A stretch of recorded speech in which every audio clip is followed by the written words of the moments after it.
Pemirsa, dalam sepekan terakhir, perkembangan harga komoditas pertambangan khususnya emas semakin menunjukkan kenaikan harga yang sangat mengagumkan. Ya, benar Adik. Bagaimana tidak, harga emas telah berhasil mencetak sejumlah rekor baru dan bahkan diprediksi akan menembus level 2.000 dolar Amerika per troy ounce dalam tahun ini. Nah, sejauh mana pasar mempengaruhi harga emas dan apakah emas akan semakin berkilau? Sebelum membahas lebih dalam, kita akan saksikan dulu liputan berikut ini.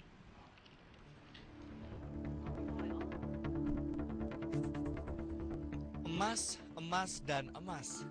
Dari zaman nenek moyang kita hingga era krisis ekonomi global, emas tidak hilang kilaunya di mata manusia.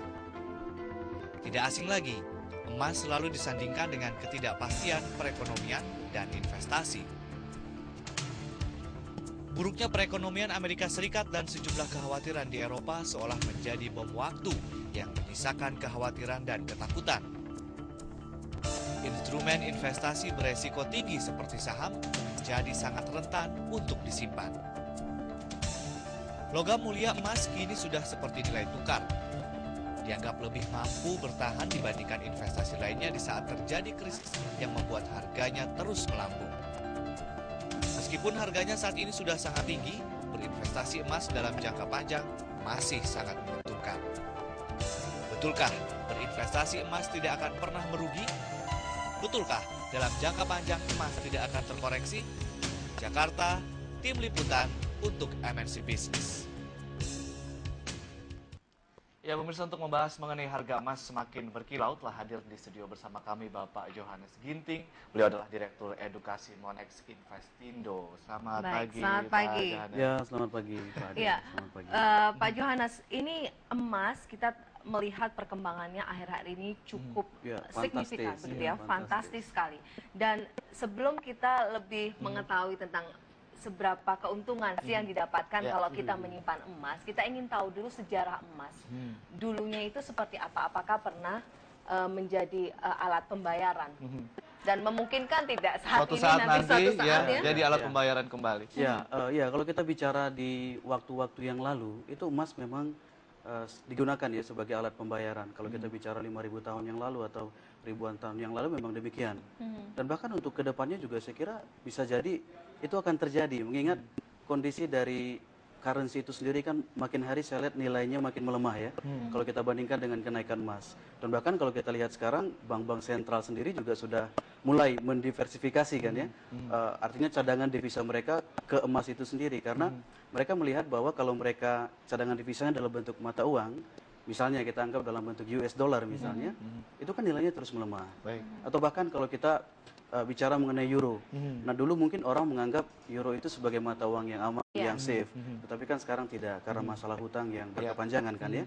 Nah, jadi tidak tertutup kemungkinan emas itu sendiri mungkin nanti akhirnya akan menjadi satu alat pembayaran yang paling stabil. Baik, di dunia ini bank sentral mana yang sudah menjadikan emas sebagai cadangan devisanya? Oh iya, sudah banyak, sudah ada beberapa seperti Bank Cina ya, kemudian juga Bank India. Bank Indonesia kemudian sudah mulai? Bank Indonesia juga rencananya akan mengarah ke sana karena dia melihat sudah bahwa beberapa bank-bank di negara dari emerging market itu sudah mulai mendiversifikasi ya cadangan devisa mereka dalam bentuk emas. Saya kira BI sendiri dalam waktu dekat atau waktu-waktu mendatang pasti juga akan merubah cadangan devisa. Ada keuntungan dan kerugian kalau sebuah bank sentral misalnya menggunakan emas sebagai cadangan devisanya atau Saya bagaimana? kira untuk saat ini tidak ya, karena sekali lagi Tidak ada kerugian. tidak ada kerugian karena nilai emas itu sendiri kan dari waktu ke waktu terus naik kan ya.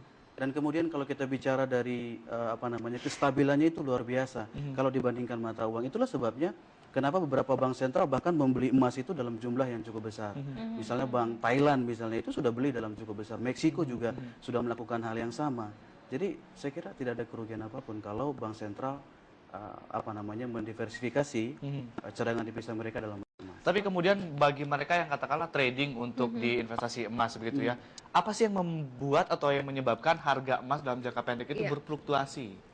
Ya, mungkin kadang-kadang begini ya, kalau dalam satu market itu kan ada harga. Nah, kalau sudah mengalami satu kenaikan yang cukup tinggi, mungkin ada istilahnya terkoreksi. Itu satu hal yang wajar.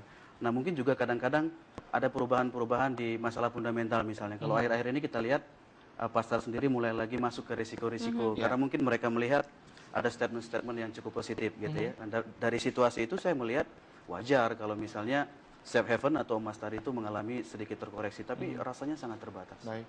Oke, kalau pada saat misalkan saja harga saham jatuh, para investor itu mulai beralih ke emas begitu ya. Iya. Sejauh mana memberikan keuntungan ataupun kerugian bagi mereka? Iya, saya sih merasa kalau ini membandingkan ya, bukan bermaksud untuk misalnya menganggap Meremehkan, remeh misalnya ya. saham, tidak ya, karena saham sendiri kan juga kadang-kadang bisa memberikan keuntungan yang cukup besar. Iya. Tetapi saham itu sendiri kan bentuknya musiman. Ya, kalau dia naik kan dia naik tinggi gitu ya. Kalau dia turun kan dia turunnya juga cukup tajam kan Iya. ya. Nah, sedangkan emas kan tidak. Kalau kita bicara emas dalam 10 tahun terakhir saja dari tahun 2000 sampai sekarang, itu kenaikannya cukup signifikan gitu. Jadi tahun ke tahun terus naik. Bahkan kalau kita hitung di tahun yang lalu saja itu ada kenaikan 28%. Dan bahkan untuk tahun ini saja ini belum selesai kan ya. Baru hitungan sekitar 8 bulan saja Baik. emas sudah naik 26%. 26%, kalau dirata-ratakan bisa dikategorikan 30% per tahun atau bagaimana kenaikan Ya harga mungkin emas? bisa saja sebesar itu ya, tapi rata-rata itu di atas 20% untuk kenaikan emas kalau kita hitung-hitung dalam hitungan tahun. Baik. Artinya dengan mengetahui trennya kenaikan per Iya. tahunnya berapa, mungkin Vita nih sebagai pengkoleksi emas Amin, ingin Ade. memprediksi nih 5 tahun ke depan, 10 tahun ke depan mungkin harga emas di berapa supaya mungkin untuk biaya pendidikan anak atau Iya. bagaimana? Mungkin untuk kita bicara ke sana mungkin kita perlu melihat juga kondisi sekarang ya. Saya mungkin tidak akan bicara 5 sampai 10 tahun ke depan, tapi 2 tahun mendatang saja saya bisa melihat harga emas itu mungkin jauh lebih tinggi daripada harga sekarang. Nah, kenapa demikian? Kita anggap saja apa yang membuat emas itu mengalami kenaikan. Faktor utamanya karena hutang kan ya. Iya. Nah, kalau kita bicara hutang, Amerika sendiri kan bermasalah dengan hutang. Bahkan kalau kita bicara kondisi terakhir itu sempat ada deadline kan ya. Ya. Kalau tidak disetujui itu kan situasi yang sangat parah sebenarnya kan ya. Nah, maka ini satu masalah yang sangat serius yang terjadi di Amerika Serikat. Kita juga bicara mengenai pertumbuhan ekonomi yang melambat. Ini semua membuat investor itu merasa khawatir. Belum lagi kalau kita bicara mengenai Eropa kan ya. Eropa itu negara-negara besarnya itu sedang bermasalah hutang. Kita mulai dari Yunani sudah mendapatkan bailout ya atau penyelamatan yang kedua. Kemudian Portugal, kemudian Irlandia. Korban berikutnya mungkin Italia, Spanyol dan mungkin saja akan merambat ke negara-negara yang lain. Jadi kalau ini terus berlanjut, saya kira investor sendiri mungkin tidak akan ragu-ragu untuk mencari aset yang lebih aman. Apakah memungkinkan emas ini nanti jadi tren baru begitu? Pada dulu mungkin kita berlomba-lomba untuk menyimpan dolar atau Iya, euro iya, begitu iya, ya. iya. Apakah memungkinkan nanti emas akan kita miliki begitu? Iya, saya Dengan kira mudah bukan tentunya. memungkinkan, bisa jadi itu sesuatu hal yang pasti. Kalau dulu saja kalau kita bicara emas, ibu-ibu misalnya ya, Iya. kalau beli emas kan biasanya untuk perhiasan saja kan ya. Iya. Tapi sekarang sudah berubah. Untuk investasi. Sekarang Emas. sudah investasi karena sekali lagi nilainya itu kan ya. Jadi mereka bisa mendapatkan keuntungan yang cukup besar. Dan Iya. kalau dibandingkan dengan mata uang tadi, mata uang makin hari makin melemah, sedangkan emas makin hari makin naik. Baik. Pak Yohanes, kalau saya kan suka membaca artikel-artikel di luar negeri, katanya kalau seusia saya biasanya di luar negeri sudah memikirkan bagaimana kemudian mendiversifikasi instrumen investasi untuk persiapan pensiun. Betul. Kalau misalnya yang punya anak mungkin untuk membuat suatu portofolio Iya, untuk menyiapkan pendidikan anak. Nah, nanti mungkin bagaimana tipsnya dari Anda sendiri untuk mendidik masyarakat supaya aware investasi emas, karena memang kata Anda bahwa ini adalah suatu investasi yang memang sangat menguntungkan Panjang. begitu ya. Betul. Tapi nanti setelah jeda yang satu ini, Oke. Pak Yohanes. Iya, dan pemirsa, perbincangan kita mengenai harga emas yang semakin berkilau akan kami lanjutkan setelah jeda. Tetaplah bersama kami di Power Breakfast.